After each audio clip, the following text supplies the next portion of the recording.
शुक्रिया माननीय उपसभापति महोदय।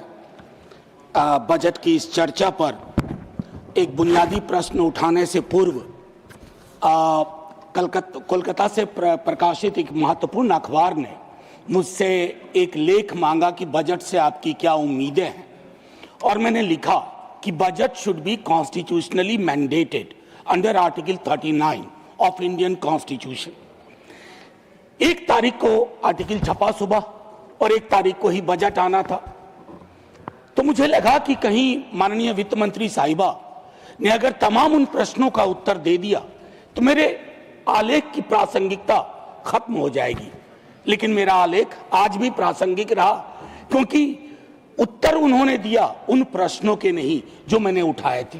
मेरा पहला प्रश्न माननीय सभापति महोदय कि अर्थव्यवस्था किसके लिए होती है, ये हमें सोचना होगा। खेत खलिहान, फैक्ट्री, स्कूलों, निर्माण स्थलों पे, हॉस्पिटल्स में काम करने वालों के लिए, या एक बिल्कुल ऐसे प्रभु वर्ग के लिए जिनसे हमारी कोई ईर्ष्या नहीं है, लेकिन हम चाहते हैं कि उनकी भागीदारी बाकियों की भागीदारी के बराबर हो। माननीय सभापति महोदय, पिछले 1 दशक से गहरा विरोधाभास हम देख रहे हैं। अर्थव्यवस्था कहते हैं तेजी से बढ़ रही है, भारत निवेश के लिए आकर्षण का केंद्र बनता जा रहा है, जबकि करोड़ों युवा रोजगार से बाहर हैं। वास्तविक आय ठहरी हुई है और औपनिवेशिक शासन काल के बाद आय की असमानता, आंकड़ों की, मैं सिर्फ ऑक्सफैम डेटा की बात नहीं कर रहा हूं, आय की असमानता हमें ज्वालामुखी की ओर ले जा रहा है। माननीय सभापति महोदय, बजट केवल एक वित्तीय दस्तावेज नहीं होता है, एक नैतिक वक्तव्य होता है, और हमने इसको एक वित्तीय दस्तावेज में तब्दील करके इसकी इतिश्री कर ली है। आज भी बेरोजगारी देश की सबसे गंभीर समस्या है। मुझे स्मरण है माननीय प्रधानमंत्री जी और कई लोग युवा लाभांश की बात कर रहे थे। आज वो युवा लाभांश लायबिलिटी में तब्दील होता जा रहा है और हमारे पास कोई रोड मैप नहीं है। मैं एमएसएमई वगैरह क्षेत्र की तो बात ना करूं, जो शॉक एब्जॉर्बर हो सकते हैं, लेकिन हम इतने शॉक बिना एब्जॉर्बर के दे रहे हैं कि उनके लिए उठना मुश्किल है। माननीय उपसभापति महोदय, इस संकट से उबरने के लिए सरकार के पास एक और चीज आ जाती है, ध्रुवीकरण। मैं आज उस पर टिप्पणी नहीं करना चाहता, लेकिन हर ध्रुवीकरण मौलिक समस्याओं को चादर से ढकने का काम करता है। ये भारत जैसे प्रगतिशील देश के लिए उचित नहीं है।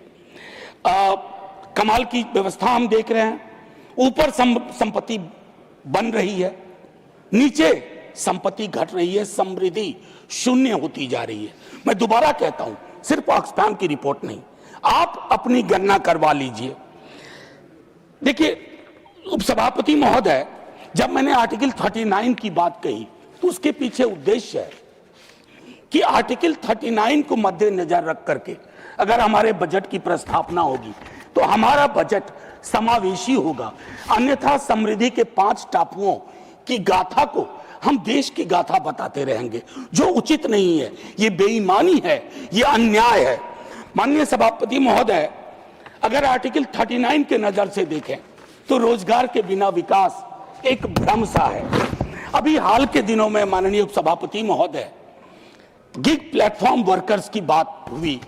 ज़्विगाटो नाम की एक फिल्म है, नंदिता दास ने बनाई है। मैं उस फिल्म के स्पेशल स्क्रीनिंग में था और उसी वक्त ये किताबें भी रिलीज हुई। ये रिपोर्ट है सर, जन पहल की ओर से। उस फिल्म को मैंने देखा और उस फिल्म को देखने के बाद कल मैंने एक रिव्यू भी लिखा। गिग और प्लेटफॉर्म वर्कर्स, हमें मानना होगा कि हमारी अर्थव्यवस्था में ये तत्व बढ़ते जा रहे हैं, इनका कंट्रीब्यूशन बढ़ रहा है, लेकिन उनकी सिक्योरिटी कहां है सर? पूरे देश में हड़ताल हुआ, कहा गया 10 मिनट डिलीवरी इज इनह्यूमन। अब इस पे रोक लगा रहे हैं सर, कागजों में रोक लग गया, कागजों के बाहर बदस्तूर जारी है, क्योंकि उनको लगता है कि ये ऐप बेस्ड, जो अगर मैंने रिव्यू में लिखा था कि अगर आज मार्क्स होते ना तो कहते एलिनेशन का चरम है, जहां आप पार्टनर कह करके उस प्लेटफॉर्म के माध्यम से शोषण कर रहे हैं। माननीय उपसभापति महोदय, मैं आपसे कहूं कि प्रगतिशील कराधान पर हम बात नहीं कर पा रहे हैं। जब मैं प्रगतिशील कराधान, प्रोग्रेसिव टैक्सेशन की बात करता हूं तो मैं सफलता को दंडित करने की बात नहीं कर रहा कि अमीरों को उनकी अमीरी का दंड मिले। बस अमीरों को यह कहा जाए कि इन्हीं संसाधनों से तुम्हारी अमीरी हासिल हुई है, और अगर तुम्हारी अमीरी इससे हासिल हुई है तो इस संसाधन के सभी भागीदारों के साथ थोड़ा थोड़ा तो बांटो।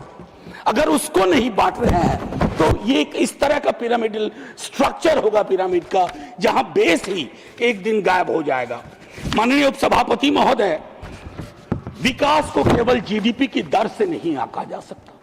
मैं आज बिहार की बात नहीं करूंगा, मेरे बाकी साथी करेंगे। बिहार क्या फिर 2030 में विमर्श में आएगा जब अगला चुनाव होगा? विशेष राज्य का दर्जा, हमारे कई साथी यहां बैठे हुए हैं, दिल पे हाथ रखिए, आप भी कहिएगा कि विशेष राज्य का दर्जा मिलना चाहिए। माननीय उपसभापति महोदय, ज्यादा वक्त नहीं लूंगा।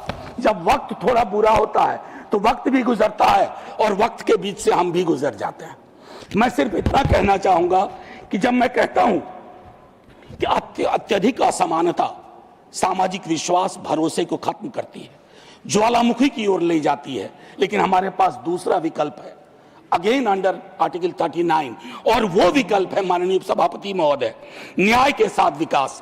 एक आखिरी, इन दिनों कविताओं का मौसम है, मैंने एक छोटी सी कविता, साहिर लुधियानवी तो हूं नहीं, बस छोटी सी, सर 30 सेकंड में खत्म हो जाएगी।